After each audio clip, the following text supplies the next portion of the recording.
Olá, muito bom dia, meu irmão, minha irmã. Que alegria poder mais um dia estar aqui com você, tendo esse momento de qualidade, aprendendo mais sobre a palavra de Deus. Hoje nós vamos conversar a respeito do capítulo 5 de Marcos. E eu quero já destacar que no início do capítulo 5 ele vai trazer sobre a cura de um endemoniado. E Marcos aqui ele vai trazer detalhes a respeito desse homem que nos chocam, dizendo: olha, ninguém era capaz de segurá-lo, ninguém era capaz de deter, ninguém conseguia parar este homem. Ele tinha um espírito maligno tão forte que atormentava, e ele ficava andando, gritando, cortando-se com pedras, e ninguém conseguia fazer nada para ajudar. Mas o texto vai dizer no verso 6 que quando Jesus viu ele de longe, Jesus vai se aproximar dele, e aí Jesus vai ordenar que esse espírito imundo saia. Então Jesus perguntou: olha, qual é o seu nome? E o espírito imundo disse: meu nome é Legião, que significa muitos. Aqui eu quero destacar algumas coisas, algumas verdades. A primeira é que para muitos esse era um caso impossível. Para muitos esse já era uma situação que não tinha mais solução. Mas Jesus chega, e quando Jesus chega, sabe, ele é capaz de resolver qualquer situação. Ele é capaz de ressuscitar os mortos, ele é capaz de expulsar os demônios. Não há nada que seja impossível para Jesus. Então talvez na sua família tenha pessoas que você diga: essa pessoa aqui, ela não tem o que fazer. Esse caso aqui já é um caso perdido. Essa situação aqui é uma situação impossível. Eu quero encher o seu coração de esperança, porque quando Jesus chega, não há causas impossíveis. Não há nada que Jesus não possa fazer. Outra verdade que eu quero destacar é quando Jesus pergunta o nome, ele diz Legião, que significa muitos. Sabe, muitos estão possessos de verdade, outros estão oprimidos, outros estão sendo influenciados e pelas vozes de muitos. Ainda alguns domingos atrás eu disse aqui na igreja que às vezes nós tomamos algumas decisões e nós pensamos que somos nós que tomamos aquelas decisões, mas na verdade as decisões que nós tomamos, elas são influenciadas por tudo aquilo que nós vimos, ouvimos, pelas experiências que nós temos. E há uma arquitetura cultural, há uma arquitetura do saber, há todo um desenvolvimento de uma lógica sistêmica para influenciar você. E aí quando você não corta mais o seu cabelo no estilo degradê, não é porque você não quer, não é porque você não gosta, mas é porque você foi influenciado. Quando você começa a escolher uma determinada peça de roupa, não é porque você queria, é porque alguém disse: não se usa mais esse estilo, agora se usa esse estilo, e você começa a ser influenciado por muitos. Sabe, o inimigo tem algumas estratégias contra a sua vida. Para aqueles que não têm Cristo no coração, a possessão. Mas para aqueles que têm Cristo, as influências, as vozes de muitos. Você pode sim ter muitos amigos, mas só um mestre. Você pode sim ter muitos colegas, mas só um Senhor. Só uma voz pode dirigir a sua vida, e essa tem que ser a voz do Espírito Santo de Deus.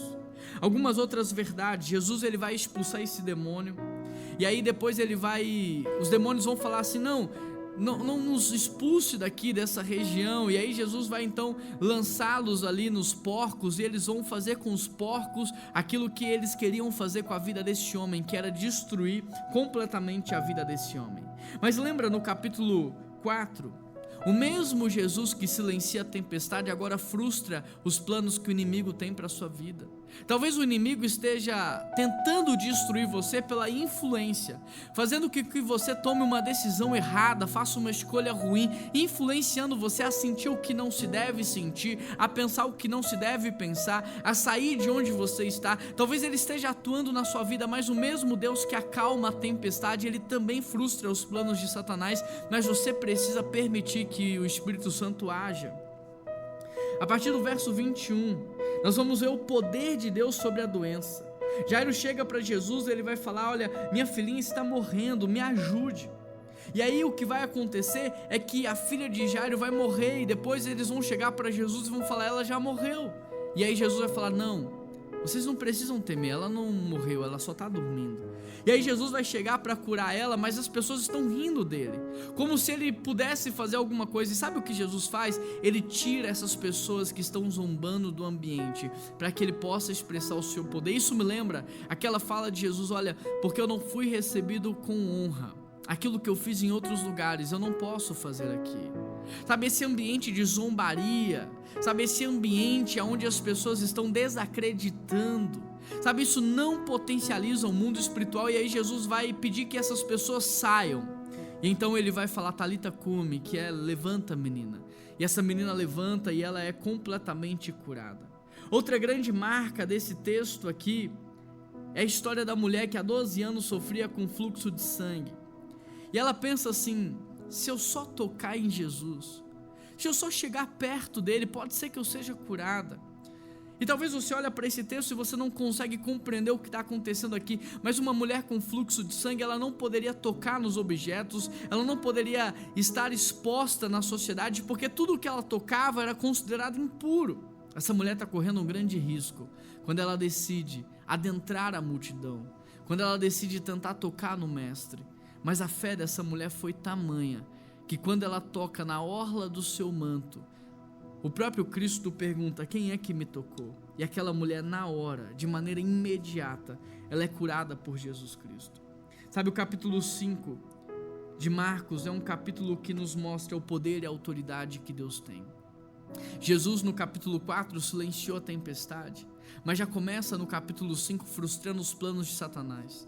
Talvez Deus já tenha silenciado as tempestades da sua vida, mas assim como uma tempestade acaba e o mar permanece revolto por um tempo, pode ser que o mar ainda esteja revolto, pode ser que o inimigo esteja ainda tramando contra você, mas o mesmo Deus que silencia a tempestade, frustra os planos de Satanás, está aqui falando com você hoje: não tema, a tempestade já se acalmou, o mar já está sendo silenciado, e até os planos que Satanás tinha contra você estão sendo frustrados. Não tema.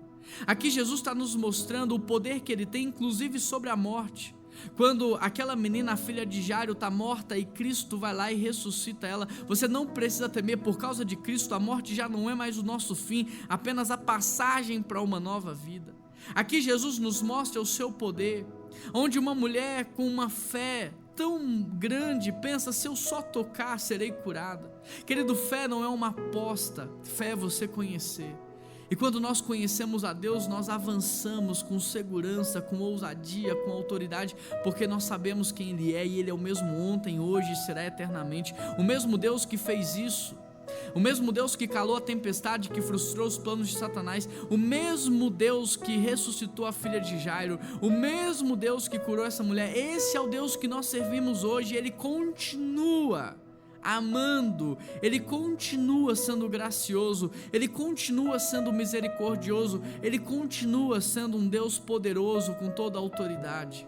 Que você possa recorrer a esse Deus, para que hoje Ele acalme as tempestades da sua vida, para que hoje Ele frustre os planos que o inimigo tem contra você, para que hoje Ele possa trazer cura, para que hoje Ele possa trazer perdão, para que hoje Ele possa trazer direção. Pai, nós queremos pedir ao Senhor, nós somos inspirados por tudo que Cristo fez aqui no capítulo 5 de Marcos, e nós pedimos ao Senhor: silencie as tempestades das nossas vidas, acalme a tempestade nas nossas vidas, mas também frustra as setas, frustra as armadilhas, disfarça tudo que o inimigo tem planejado contra nós, Pai.